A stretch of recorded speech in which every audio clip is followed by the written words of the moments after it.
So we've talked about AND gates and OR gates and inverters, and we can, I've listed the some various two-input functions, AND and OR, and NAND and NOR. We met NAND and NOR as CMOS gates in the previous lecture. You can see AND and OR are basically just inversions of those. Well, how many two-input gates are there? I've listed 4. If I were going to list all the possible two-input gates, all the different logic functions, how many could I list? Well, notice, yes, 16, and in fact that's the correct answer. Let's do the counting to figure out how we got 16 as the number of possible two-input Boolean functions. And you notice that, of course, the enumeration of all the possible value of the inputs is the same. It's the same 4 rows. Right? What differs between one function and the next is how I fill in the output column. And I can put a 0 or 1 for the first row and a 0 and 1 for the second row and so forth and so on. So that means that I can do 2 times 2 times 2 times 2 different ways of filling in that output column, or 2 to the 4th. Okay. So, and there were 2 inputs, and there were 2 to the 2, or 4 rows, and 2 to the number of rows is the number of ways I can fill in the truth table. So I got 16 possible logic functions, and here they all are. I've listed them all out, from all the outputs being all 0 to the outputs being all 1, and all possible combinations in between. Some of these you'll never meet again in your life. B greater than A is not a logic function that I've ever really used when implementing, a computer. Other of these, like XOR, you'll discover are extremely handy. They're as an essential gate in coming up with a schematic diagram for circuits that do arithmetic. Which of these can we implement as a single CMOS gate? So remember that our requirements for a single CMOS gate is CMOS is a naturally inverting logic family, so rising inputs lead to falling outputs. And vice versa. And so, things like AND gate and OR gates are not something that can be implemented in a single CMOS gate. What I've done here is to circle the ones that I can implement as a single CMOS gate. And in general, what we'd like to do when writing schematic diagrams is, if we can, is to use inverting logic, because then that would, each one of those symbols in my diagram would then correspond to a single CMOS gate. And sum of products, as you've probably noticed, is not full of NANDs and NORs, it's full of ANDs and ORs. And we're going to fix that problem in a second. Okay, so keep in mind that what the natural logic gate is depends on the logic family that you're implementing. So in CMOS, it's things like NAND and NOR are sort of and inversions are natural logic gates.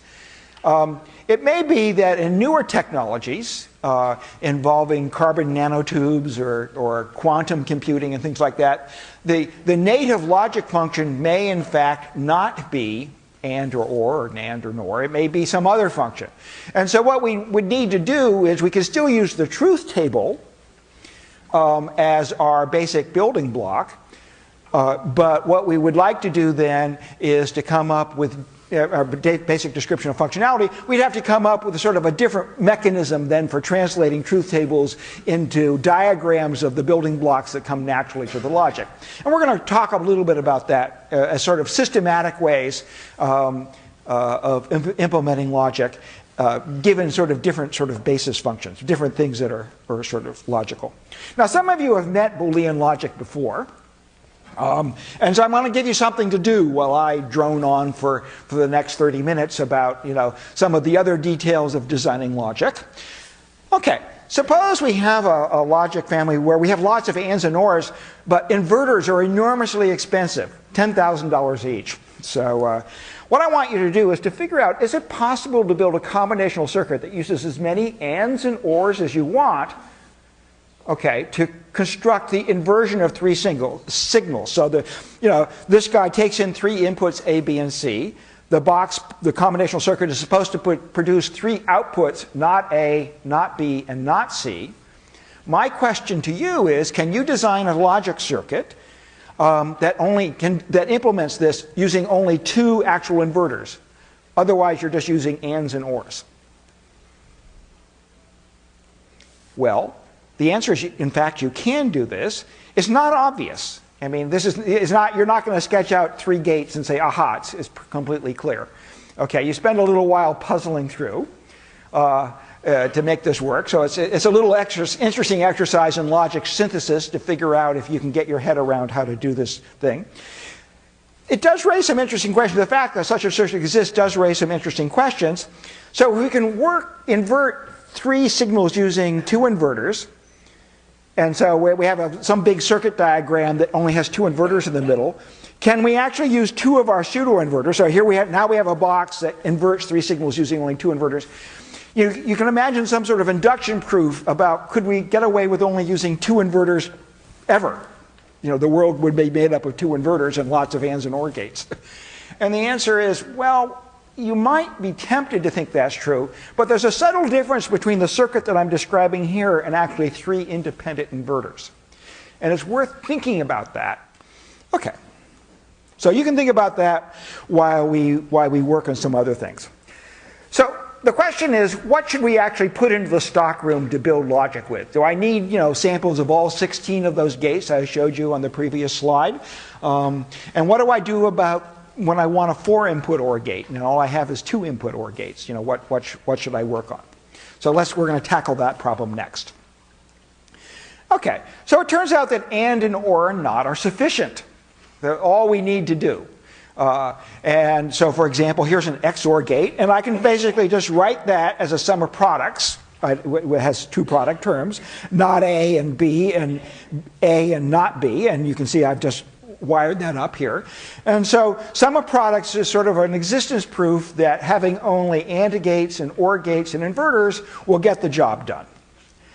Okay, so, and in fact, the XOR gate has this, it has a special schematic symbol that looks like the OR gate, except there's a second back to it. So it's a little double-backed gate here. That's what the second line does. So that's an XOR, the logic symbol for an XOR gate. Here's a different logic equation. You can see this one has a single product term. It's not A and B. And you look at that and say, that's great.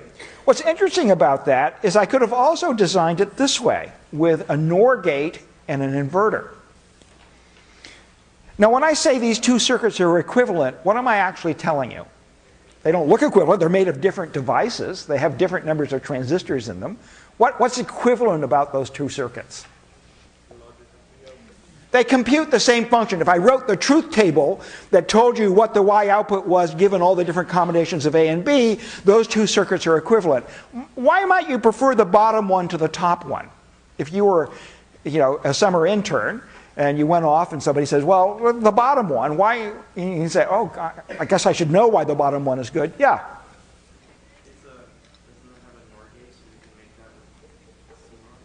Right, so what this is this is a single CMOS gate, and this is a single CMOS gate. This is actually a NAND gate followed by an inverter in CMOS. So in some sense, this seems more compact. It involves fewer FETs to actually implement. And you look at this and you say, well, it would sure be nice to be able to convert a diagram that looked like this to a diagram that looks like that, and then end up with all this inverting logic, which would be, of course, naturally CMOS. And the answer is yes, we can do that. There is a logic expression here, this equivalence, okay, which allows me to rewrite the top equation as the bottom one. And what we're going to do is a theorem, a theorem in Boolean logic called De Morgan's theorem. And De Morgan's theorem is something that's worth knowing, particularly if you're stuck with a logic family which is naturally inverting. And De Morgan's theorem basically looks like as follows. So the NOT of ANDs is exactly the same as the OR of NOTs. That's what De Morgan's theorem is telling me. Right? And you can sort of look at this and you say, oh, okay. So those 2 things are always equivalent. Notice I've used bubbles to talk about inversions, right? Whenever you see a bubble, think of that as a tiny little part of the circuit that inverts the signal that's going through it, right? So an inverter, which I draw like that, is actually a buffer followed by a little bubble saying, and by the way, the signal gets flipped as it goes through the bubble. So the bubbles are what we use to remind ourselves that things are inverting. So this is a NOR gate. It's an OR gate followed by a bubble. So that's the bubbles and the schematic symbols indicate an inversion that's happening. So what we have is these 2 equivalents. there's sort of two forms of De Morgan's theorem where I can change an AND gate into a NOR and an OR gate into a NAND, and then I have to worry about somehow inverting the inputs to make the logic equation come out the same. Okay, well, how many different gates do we really need? Here we are, we're running along here, and we sort of say, well, we know we can get away with invert and AND and OR. Can we do something more compact? And the answer is yes. NAND and NOR are what we call universal functions. They're not the only universal functions, but they're the ones that we happen to can build out of CMOS very conveniently. And over here what I've done is I've shown you how to use nothing but AND gates to implement an inverter and an AND gate and an OR gate. Okay, where here's an inverter followed by, and if you can think of this guy, if you use De Morgan's law on this guy, this is the OR of knots, and then the two knots cancel. So the idea here is that if you think of invert and AND and OR as being able to implement anything, I can put in these substitutions and implement any logic function using only NAND gates. And the same thing is true of NOR gates. And so here's the equivalent little diagram showing how to implement each of these guys as NOR gates. And you say, well, boy, those circuits aren't exactly trivial. And maybe I'll just stick with these guys because it looks like NAND and NOR are, even though they're, quote, universal, it looks like gates could be, I have to implement an OR function. It gets expensive. I end up using a lot of gates. Well, so there's two things we want to sort of rummage through. One is, okay, I'm making a big point of this, and you sort of say, well, why bother? It seems like an intellectual curiosity. So in a slide or two, we're going to work on how to build summer products using NANDs and NORs that is much more compact than this translation would suggest.